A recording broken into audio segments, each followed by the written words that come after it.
എനിക്കൊന്ന് അവളോട് ഒറ്റയ്ക്ക് സംസാരിക്കണം. ഷോ, എനിക്ക് വേറെ ആരുമില്ല.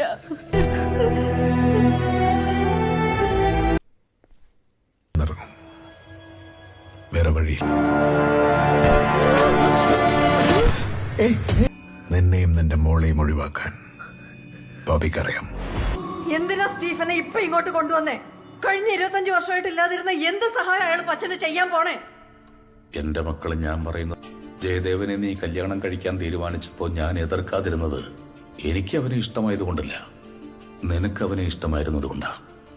പക്ഷേ ജയദേവനല്ല ബോബി. അച്ഛന് പേടിയുണ്ട് മോളെ. എന്നെങ്കിലും ഒരിക്കൽ നിനക്ക് ചുറ്റുമുള്ളതൊക്കെ തകർന്നു എന്ന് തോന്നിയാൽ, അന്ന് അച്ഛനില്ലെങ്കിൽ നിനക്ക് സഹായം ചോദിച്ചു ചെല്ലാൻ ഒരാളെ ഉണ്ടാകൂ, സ്റ്റീഫൻ. എന്റെ കുഞ്ഞിന്റെ അച്ഛൻ സ്റ്റീഫൻ നെടുമ്പള്ളി അല്ല. സ്റ്റീഫ് അച്ചായൻ എനിക്ക് എന്റെ ചേട്ടനെ പോലെയാണ്. സ്റ്റീഫ് അച്ചായൻ ദൈവമാണ്. ചെയ്യാത്ത കുറ്റത്തിനാണ് സ്റ്റീഫൻ നെടുമ്പള്ളി ജയിൽ ശിക്ഷ അനുഭവിക്കുന്നതെന്നാണ് അപർണ പറയുന്നത്.